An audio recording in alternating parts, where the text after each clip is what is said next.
Welcome to a Civilized Discussion, the podcast that turns debate into a civilized discussion.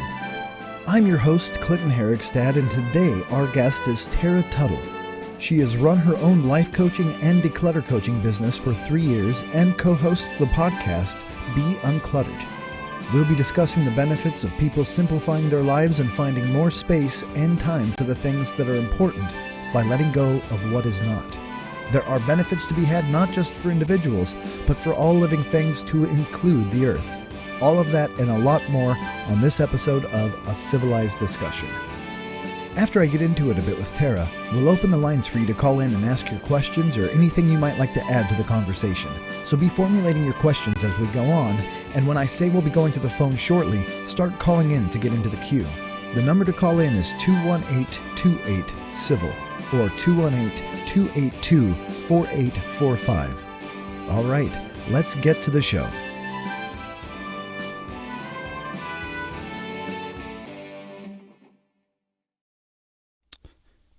All right, and we are live with our guest, Tara Tuttle. And so we just went through the little intro there to kind of go over a little bit about you, but something I like to ask everyone the first time on the show is, from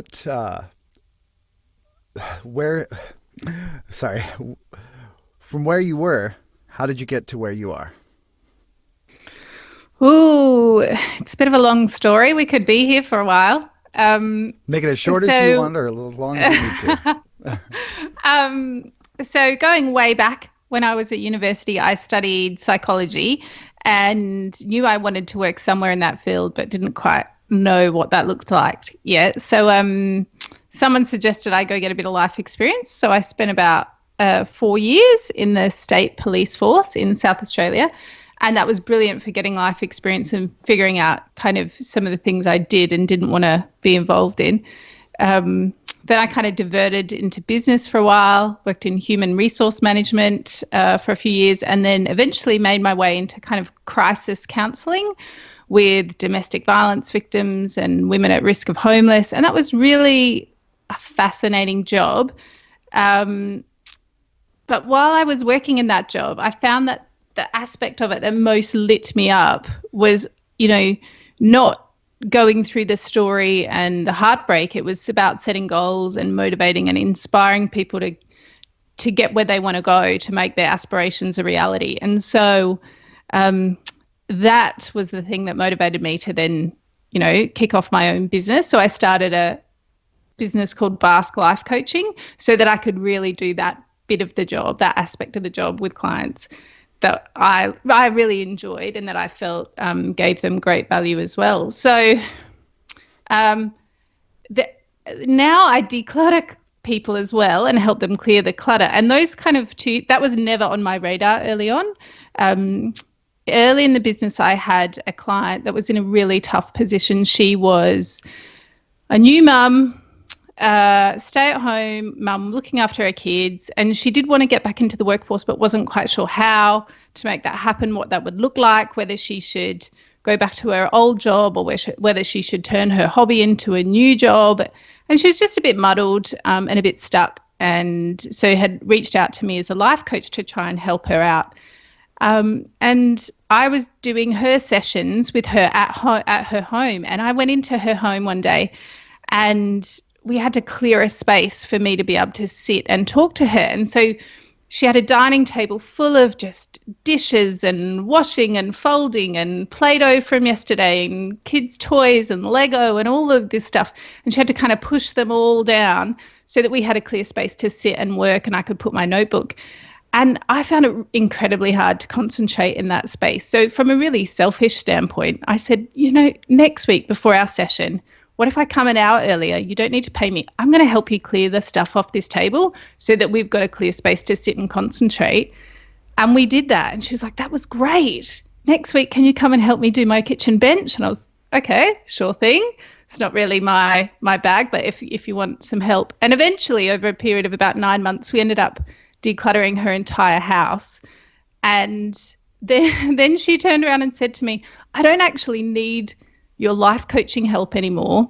I've got such clarity now through the process of letting go of all of her physical stuff, or the stuff that was kind of getting in the way, she gained this mental clarity and could sort herself out. And I wasn't sure if that was a good thing or a bad thing. I thought, I've just done myself out of a client here. But then I guess it kind of led me to realize the link between physical clutter and mental clutter, and how quite often sorting one of them leads to sorting the other. So that got me into decluttering. So now I kind of offer both. Now I declutter people's physical clutter, and I also help them with the mental clutter. So that's about it. And they kind of seem like they go hand in hand from the sounds of it. Yeah, and it's fascinating because a lot of people do life coaching and you get a lot of declutter coaches, but I haven't found, certainly not in Australia, that there's a lot of people that bridge the gap or do both together. So it's quite a lovely little niche, and it's a really fascinating field, and I really enjoy working in it. And coming on this show today, what would be the essence of what you would like to get across to the audience? I guess the key is for people to think that it is possible to simplify your life and enjoy it, and not just make it look enjoyable for the sake of your socials, not just Instagram yourself a happy life, but actually deeply feel joy within your life. I want people to think about what they define as success and stop thinking that success is just more possessions, a bigger house, more money, a higher status, higher paid job, and that those things all together bundled up would equal happiness, because it's just not the case. Quite often when people strip back some of those things and make a bit more space in their life and space mentally, so, stop being so overworked, stop glorifying the idea of being busy, people make space for what's really important. And I think that's where people really start to find joy and find happiness. So I guess it's just letting people know that there's an alternative. We can kind of get off that crazy treadmill that we think we're supposed to be on, striving for a better life or a better situation. And that sometimes downsizing physically, letting go of a few things, and mentally letting go of a few of your beliefs sometimes can give you a bit of clarity. Interesting. Yes. And you said you started out early in your life as in the police force in Australia. Mm-hmm. Interesting. Yeah, it was something I had never contemplated. It was just that I'd finished my psychology degree and was looking for work in the psych field. But I was early 20s. I grew up in a country town. I was pretty sheltered. And a lot of people said the type of jobs you're qualified to do, you don't have the life experience to do it. And I'd heard from a number of people, go away, get some life experience, and then come back to us. And I was pretty impatient, I guess, like lots of people fresh out of uni are. They're ready to kind of jump into the workforce. And so I was like, how can I get maximum life experience in the shortest space of time? And the answer from most people is join the military or join the police, because you're exposed to so much stuff and such an array of people and situations. It'll test you. There's an amazing opportunity for growth there that you can pop out in a few years and have done the growth that a lot of people might take a decade to do. So it's hilarious because I would never do it now. But I think back then I thought I was bulletproof, and I was like, sure, I could do that. So I signed up, joined the police, went to the police academy, and got spat out at the other end. And it was good, but I definitely didn't. My heart wasn't in it. Not like some of my fellow officers who were born to be police officers and are still there to this day.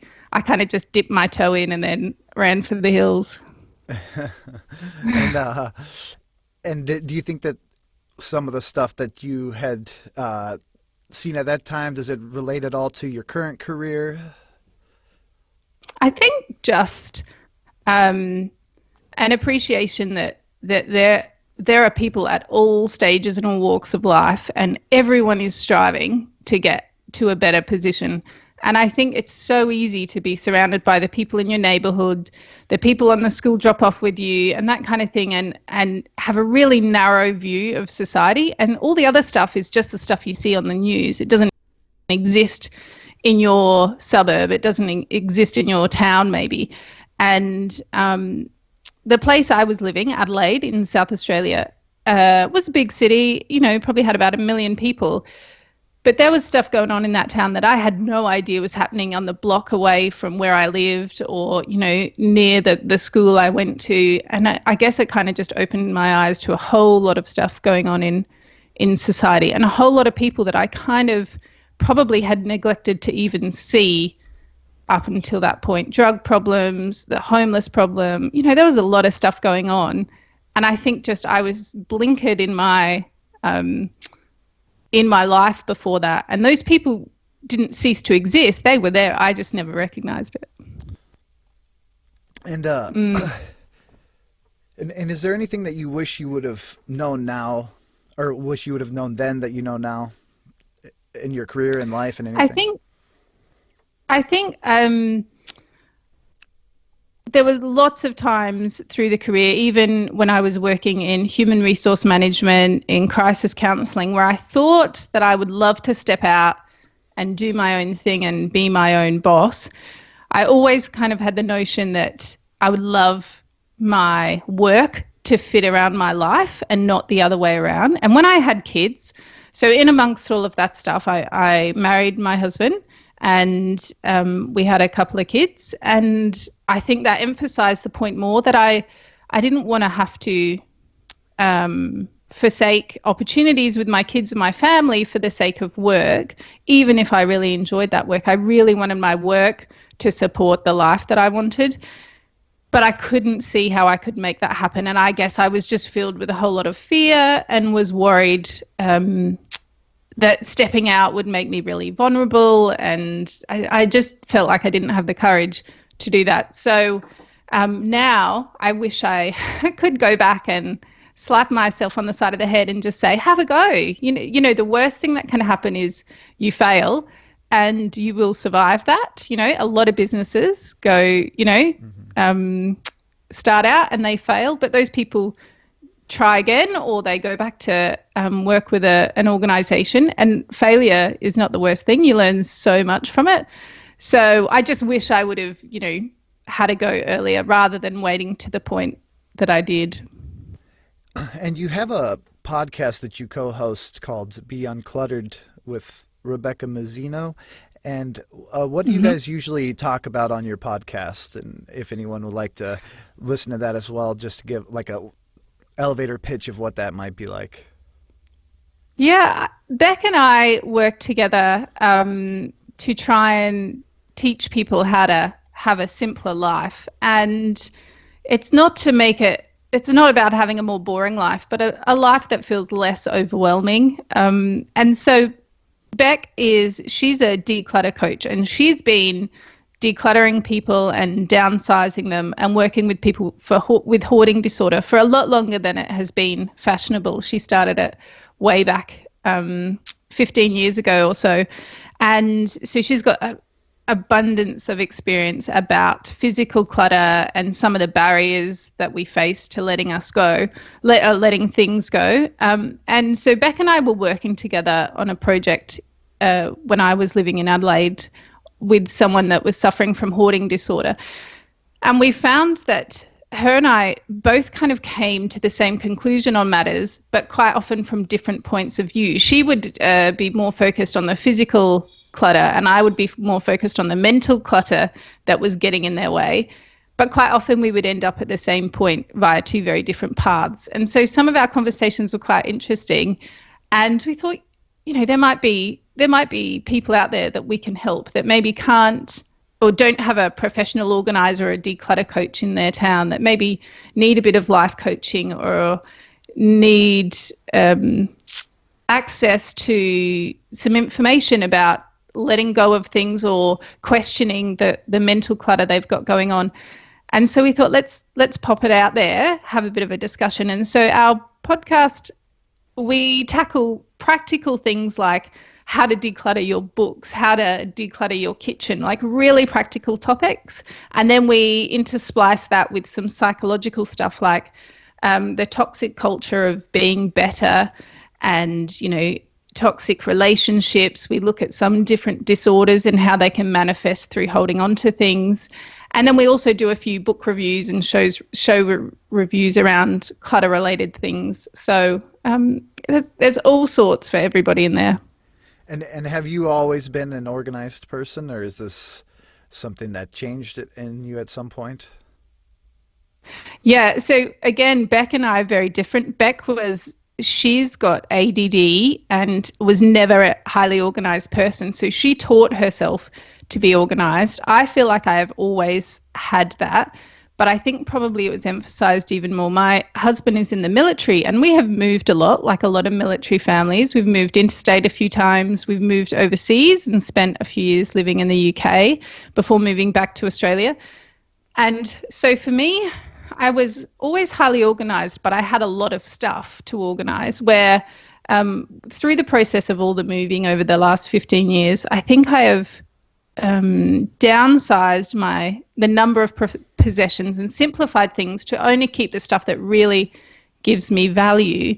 And I think it was because that stuff was always being packed and unpacked over and over again. And although people come in and do that for you, you still, when everything's unpacked, you still have to find homes for all those objects. And I remember things just like salad bowls, and I'd, unpack them, repack them. And I'd think, I don't even know if I've used this since the last time we moved. Why is this taking up all this prime real estate in my cupboard when it's not giving me any value in return? So I think over the years, I really started looking at the stuff I owned more critically and thinking, does this give back to me? Is this a good return on investment?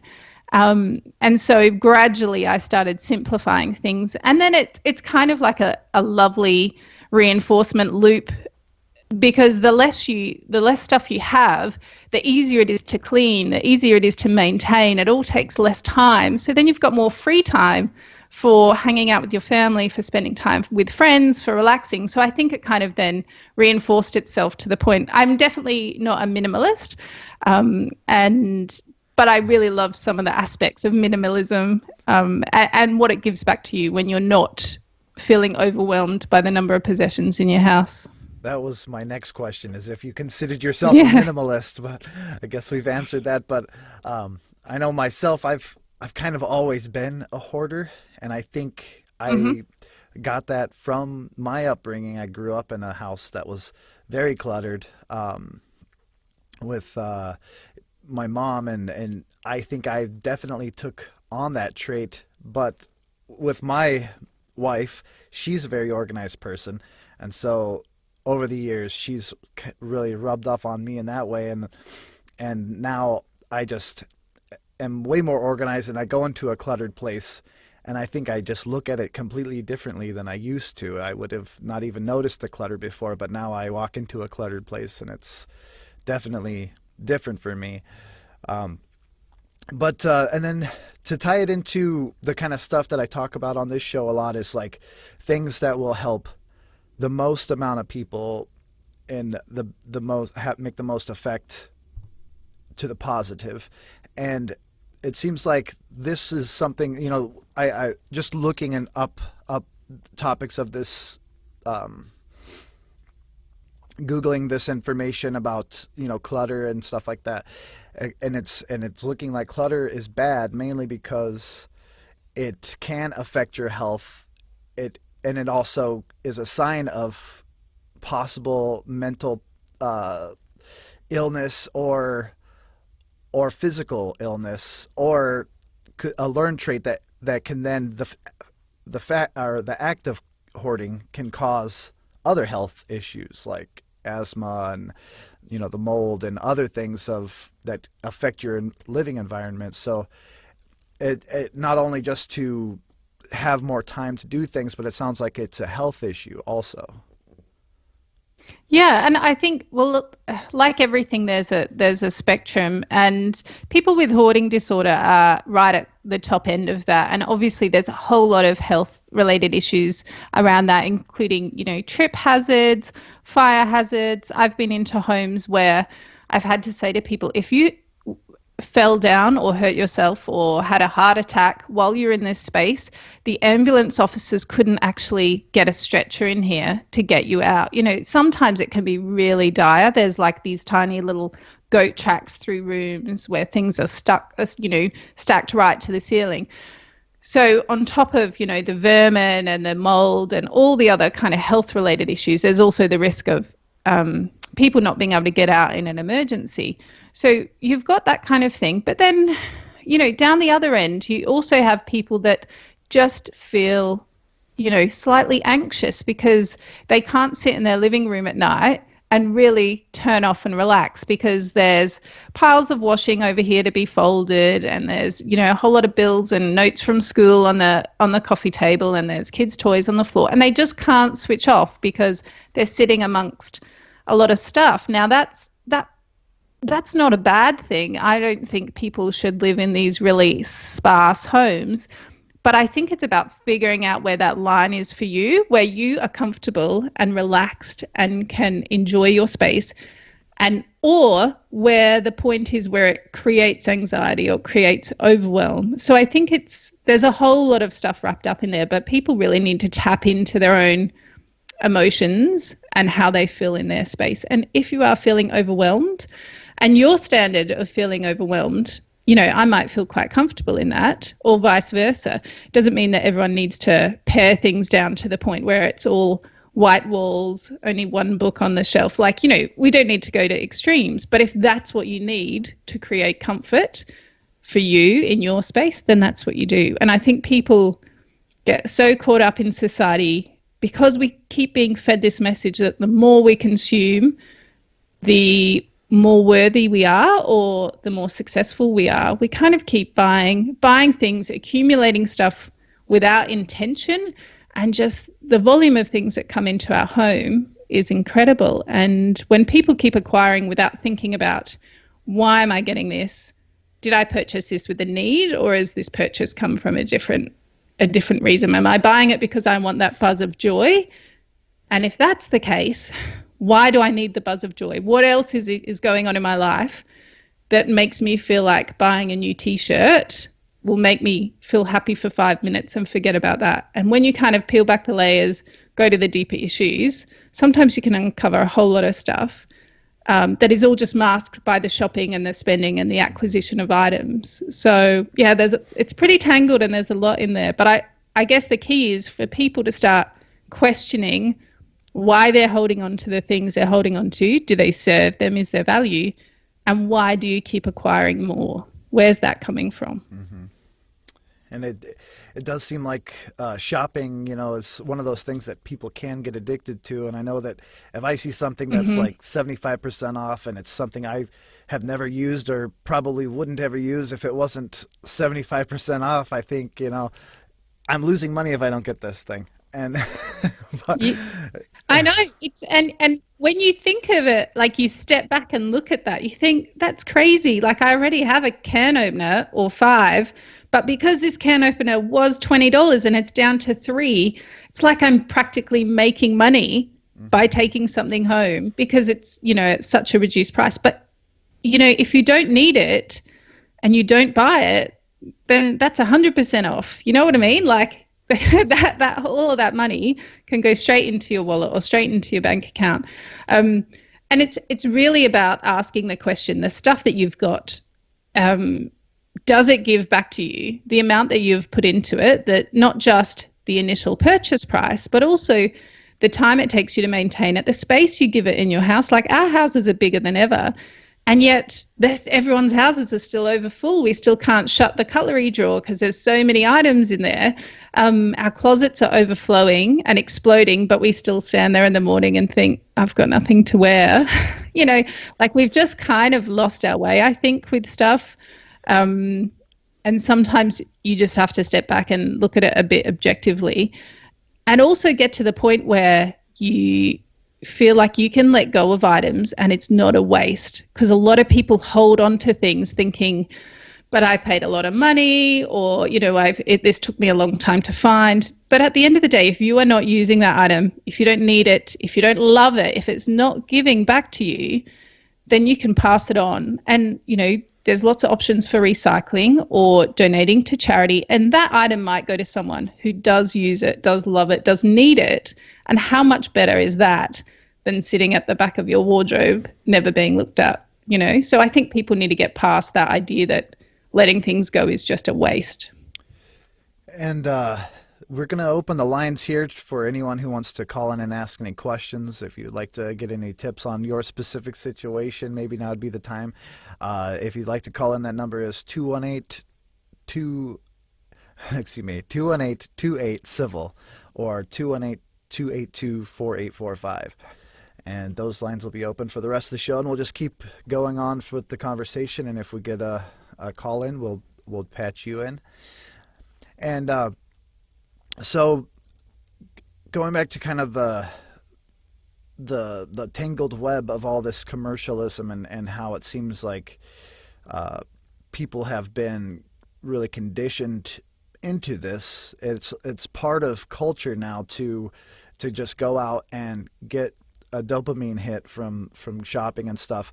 But there's other effects. It seems like all of this unwanted stuff or unused stuff, or even if you do end up simplifying and downsizing, where does all this stuff go? Is it going into landfills? Is it going into oceans? Do you see the idea of simplifying your own clutter as an economic choice for eco-friendly choice for the environment, as far as reducing the amount of waste in the world? Yeah, look, I think the first thing that people can do, especially if they're concerned about the environmental impact or the impact on other humans that are producing these items, possibly, especially with fast fashion and that kind of thing that comes from third world countries, and people are being paid really minimal amounts, working in horrendous conditions.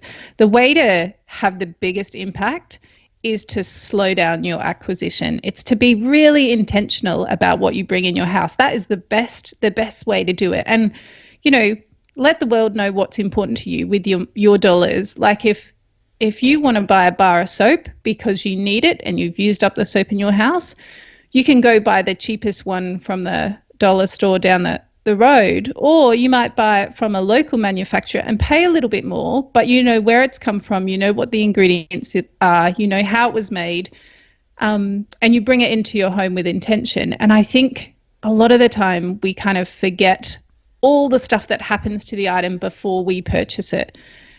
And then we feel this awful guilt about letting go of it. But if we, put our energy into figuring out why we're acquiring and do so with our, values in mind, then that is going to solve a huge amount of the problem. And, the world will react. If we stop buying $2 t-shirts, which we don't need, but we just want that little buzz of bringing something new home, if we can slow that kind of thing down, then the manufacturing will slow down. If you spend your money where things are ethically made, then conditions will improve for workers, that kind of thing. But then when it comes to letting stuff go, then you've got to do your research. There's so many sites, buy, swap, sell sites out there now. A lot of the stuff we have never wears out. We just get bored with it. So rather than just getting a big bin and tipping it all in or sending it all to landfill, which, you know what, that is by far the easiest option. So that seems quite appealing. A lot of the time, if you made the decision to let it go, you just want to kind of handball it straight out of your house and not deal with what happens once it hits the curb. But it's a process. And if you think, I made the decision to bring this in, I need to be responsible about where it goes from this point, and look at the options, put stuff on buy, swap, sell. If you can't be bothered taking a photo of every t-shirt you want to let go of, bundle them together and say, 20 t-shirts, size medium, give me an offer, and kind of try and simplify it for yourself. But be mindful about where things go when they leave your house, and see if you can recycle them. And even, things that are starting to get worn out, a lot of electronics, places will recycle them, or recycle the components. Fabrics, people will turn them into other things, fabric recycling centers. A lot of stores now, like clothing stores, will take old fabrics to be recycled as well. So you just got to get on Google, do your homework, and let go of your stuff ethically. And I listened to a recent podcast. I think it's a recent podcast of yours where you were discussing books, like collecting books and trying to get rid of books so you don't have so many books if they're taking up a ridiculous amount of space. And that is one thing that I do actually have a good amount of books and comic books, and I like to collect them, but I just like to have them and just know that I have them. And it's a weird thing, but I guess people have collections. But one of the things that you mentioned on that episode was about going to a library and just renting the book instead of purchasing and owning the book, or to where you're just having it for a short period of time and sending it back. And I've actually, it made me think of something else that I saw a long time ago, something that Noam Chomsky was talking about in the future, that we may have the technology to have create things that we need and even have a system of sharing these items, like large tools or items that people use, like even cars, like if cars were shareable. Do you think that kind of future could be something that people could get into? Is in your experience, do you think that people just want to have their own stuff? Is that something that even maybe a subset of people might be into someday based on your experience? Yeah, I think it's really about making a mental pivot, because and books is a tough one. I'm a book lover and I had collections of books for years. But I had to ask myself why I was keeping them, because I'm not a rereader. I know some people will go back years later and reread the books they loved. I've never done that. I could never see myself doing that. Yeah, I found it hard to let books go. It was like a badge of honor, and I almost felt like, and a lot of people do this when they have reference books from college or university or adult study that they do. It's like if you let go of it, it's as if it never happened, and I think it's that principle drives lots of stuff. That's why we buy a fridge magnet when we go on holidays, because we want some proof that we were in that place. And books take us to some amazing places. They teach us some fabulous things. And it's like we need that little trinket to prove we've been there and done that. And once you think about it and you think, I'm no less of a person for not having proof. I have a background in psychology. I studied in psychology. I can tell you I have none of my psych notes, and I don't even think I have any psych books in my house at all. That doesn't diminish the fact that I did that. I achieved that. I graduated. I'm sure I have a certificate here somewhere with the details on it. But I think when we wrap our head around the fact that owning something just for proof that it occurred is not really logical, especially when we're running out of space. So I think the whole sharing economy is really interesting. I love the idea of it. There's some really great little segments in the market that are popping up. I know that in LA, and it's taken off here in a few places, the whole bike sharing, public bikes. They've been doing it in Europe for years, where there are bikes on the street, you pop your coins in or you swipe your card, take the bike and then drop it back at the point that you get off at one of the stations. And I think there's a really excitement kind of transition towards that kind of thing. And I think there's a huge market for that when it comes to things like power tools or garden tools and things like that. We've got a garden shed here with things in. My husband has a power drill. I can't think of the last time he used that. But when we're all kind of conditioned to, if we need to put a nail in the wall, we don't borrow a hammer, we go and buy a hammer. If we need to put a screw in, we all go and buy a power drill. And it's like we could just walk next door and say to our neighbor, have you got a power drill I could borrow for 5 minutes? I need to put a screw in my wall. Or go to some kind of a library type setup where you hand your card over, check the power drill out for an hour and then check it back in. And I think I would love to see things go that way. And it would be really nice if some of the things that are already in existence could go into those kind of setups. And I know a lot of places will do toy libraries. And that was something that we were a part of when my kids were young. And that was great. My kids got new toys every week. They could get 5 items each. And by the end of the week, they were bored of those items. So I'm like, I am so glad I didn't buy that loud, noisy fire engine plastic bit of whatever, because after 3 days, they'd had enough. So it was so great to be able to go back and swap those kind of things over. So, yeah, I think there's a really exciting push towards a sharing economy. And I think once people get on board, it will take off. It seems like that would be the best place to start, because I know I've got, 3 daughters, and you buy them something, they love it for a week and forget about it and want the next thing. And Yep. then it just goes in the closet, and then you open the closet and there's an avalanche of just that's mostly it. new toys that just don't get played with anymore. But but that does seem like if you were in a community where there was a central borrowing hub and everyone had access to it within that community, you would reduce the amount of new stuff that had to be produced, the amount of stuff that gets just unused and just sits around, and also the stuff that gets trashed just because nobody wants it anymore. Because you always think, well, what if I need that thing?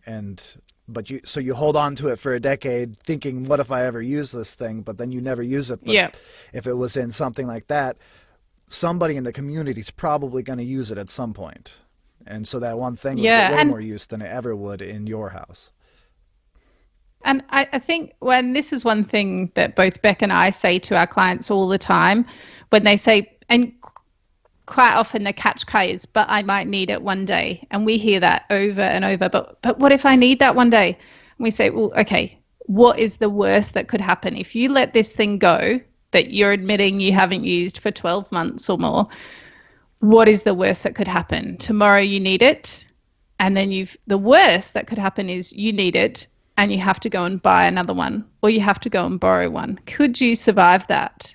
And most of the time, the answer is yes, because a lot of the things that we acquire and then we hold on to just in case we need them don't cost a lot of money, aren't hard to acquire. We all live near, big supermarkets or stores where we can acquire lots of these things pretty easily and pretty cheaply. Like if it's a surfboard that costs you $500 and you think, but I might go surfing next year, the worst that could happen is you let it go or you sell it, and then a friend invites you on a surfing holiday. So yeah, you can't just run down. Well, you could run down to the store and buy another one, but you're probably going to lose some money. But then maybe if you're not surfing that often, you could borrow one. Maybe you could hire one for the day where you're going. Like there are other options. And I think so often we get fixated on keeping something just in case that we don't look at the scenario of, if I let it go and I need it, what else could I do? How could I solve the problem?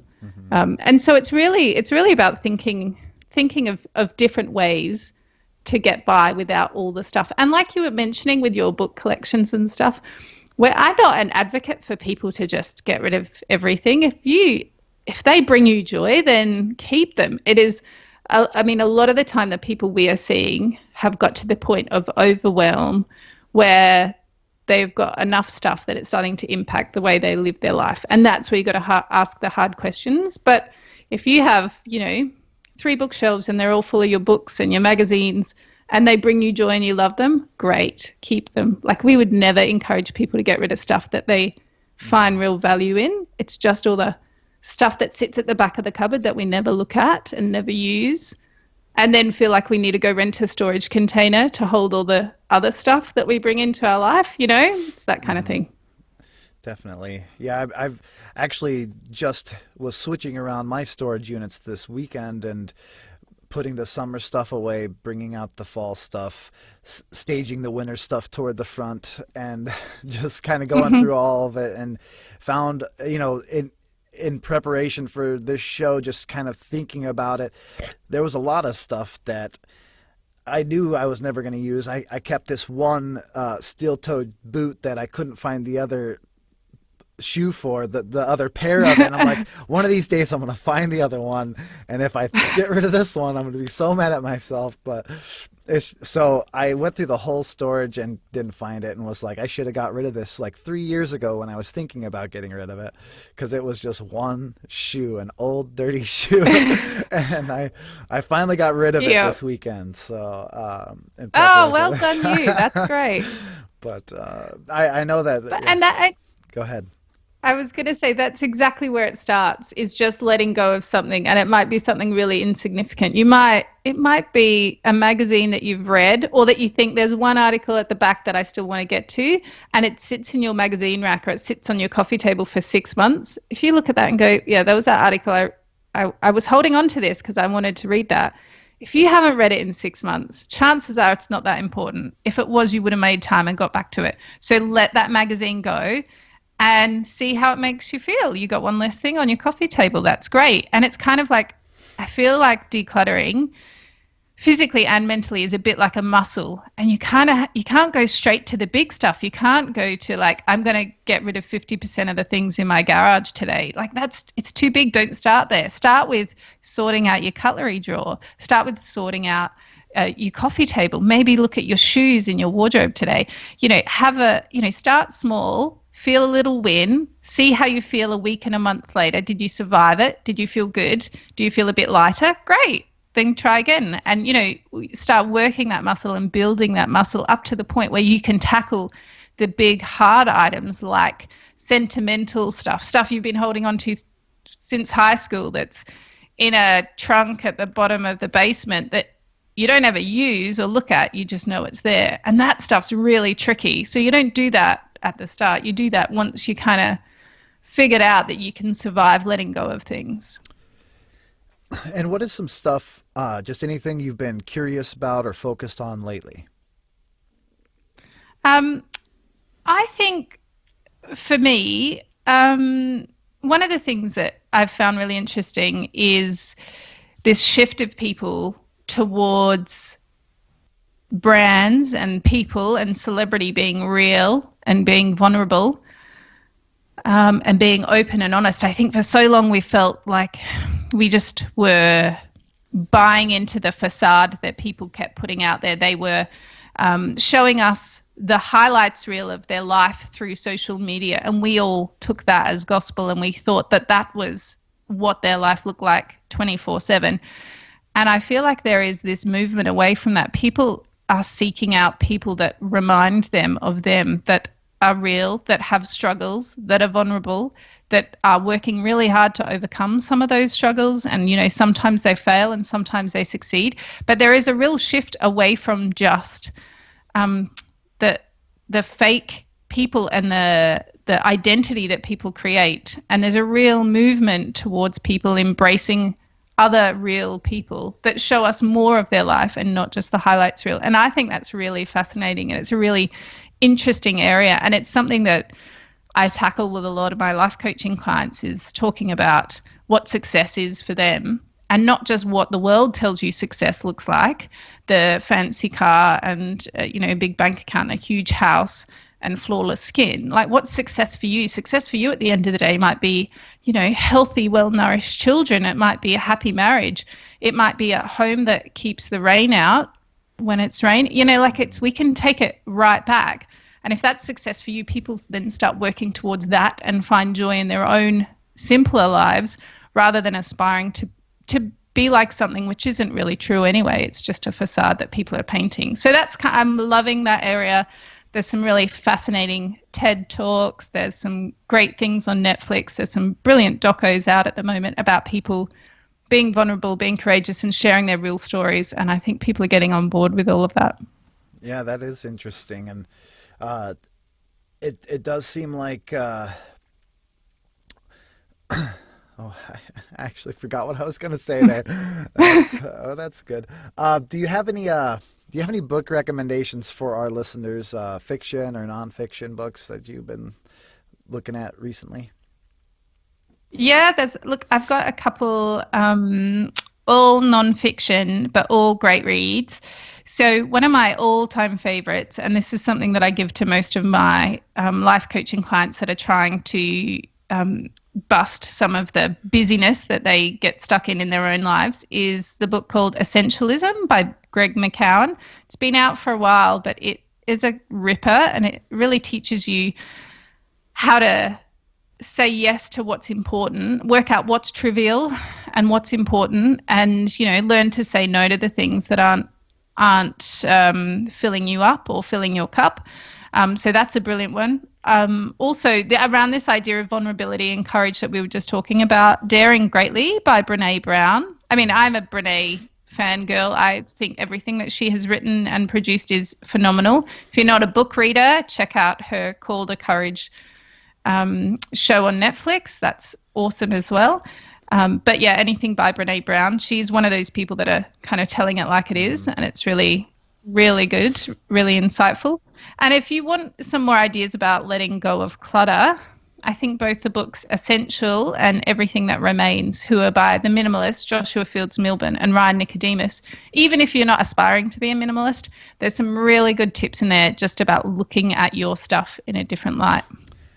So they're my tips. And Brené Brown, there's something that you said earlier that actually kind of reminded me of Brené Brown when you said something about how people are, you know, when you were a police officer, you noticed how people were striving, you know, in different levels, and I heard on a podcast of Russell Brand's where he had her on as a guest. They were discussing about a study they had done on compassionate people, and one of the qualifiers to find out if someone was a compassionate person was to ask them the question is, do you think most people are doing the best they can?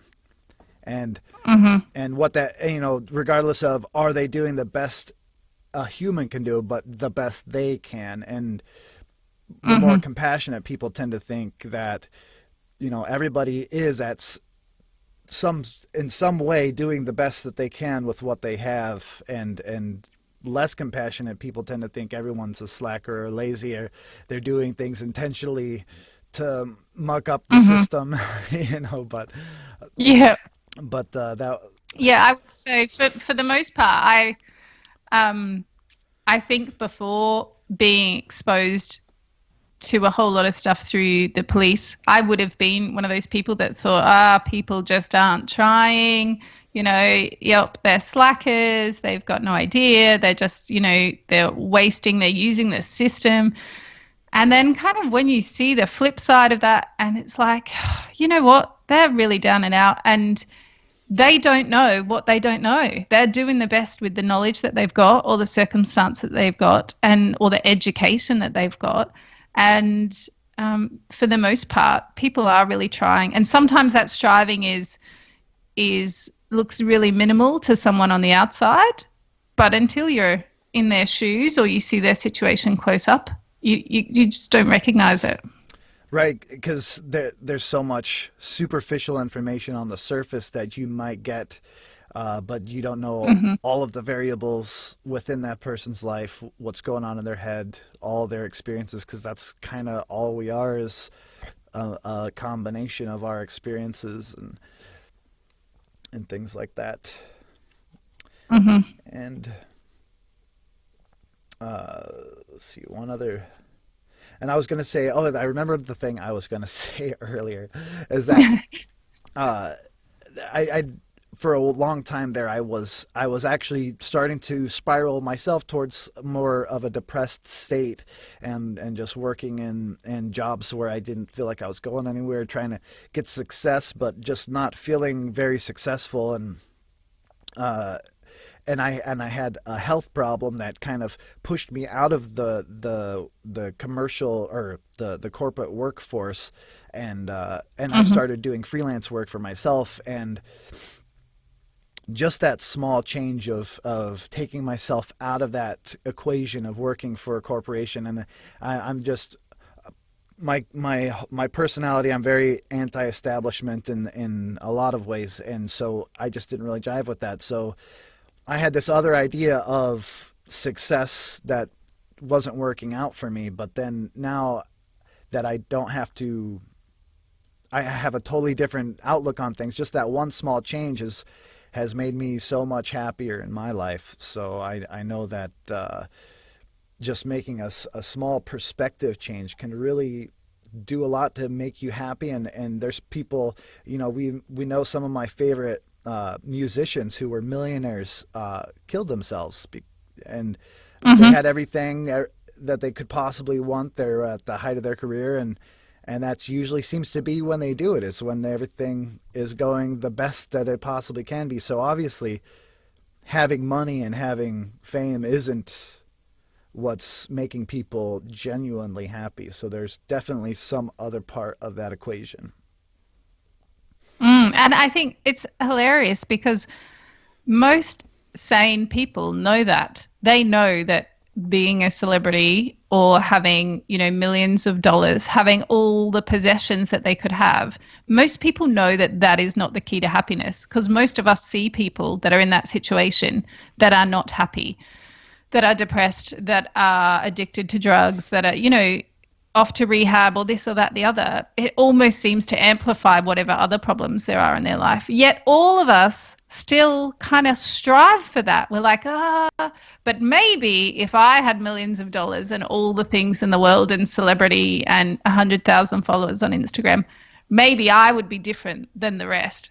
So it's like we know that that's the case, but we all are still pushing to try and get to that point. And it does seem like madness. And I think quite often we define success by what the people around us define success by. So if we're in that corporate world and it's all about the Rolex on your wrist and how much money you got in the bank account and what car you've driven to work that day, and whether you've got the corner office or whether you're likely to get the corner office in the next 5 years, if that's what everyone around you thinks success is made up of, and that's what they talk about and that's what they're striving for, then it's so easy to just fall into that trap and buy into that, because we kind of end up being a product of our environment. But sometimes you need a shift, and sometimes it's as easy as taking a vacation and stepping outside of all of that, connecting with your kids, connecting with nature, and going, the world is so much bigger than what goes on in that little office block. Yet, we spend so much of our lives in that we get entrenched in it. We kind of can't see the woods for the trees kind of thing. And so sometimes it takes a shift mentally or physically to remove us from that and question it. And it's not to say you can't work in that environment and have a different definition of success. I think you just need to work hard at it and get clear on your principles and then stick to it. And how should our listeners get in touch with you if they'd like to learn more about your podcast, or just maybe get in touch with you about coaching or anything like that? Okay, so our podcast, like you said, is called Be Uncluttered. So you can find it on iTunes or Spotify or Stitcher. Most good podcast app will have it. You can look for it there. Or you can head to our website and listen from our website as well, which is called beuncluttered.com.au.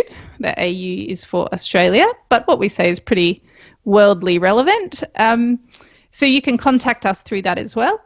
And Be Uncluttered has a Facebook page. We have a community of people that are decluttering and downsizing and asking advice, and we all kind of pitch in and help each other and share our stories, celebrate successes and that kind of thing in there. And we're on Instagram as well, so you can find us there. And if you want to get in touch with me personally, my business is called Basque Life Coaching. We've got a website, which is basquelifecoaching.com, and you can find me on Instagram and Facebook as well. All right, great. Well, I think that would just about wrap this episode up, and I really appreciate you coming on to the show and talking to us about all of this information, and I think it will really help. Thanks for having me. Us, yes. And I'll be in touch with you shortly, and you all have a great day.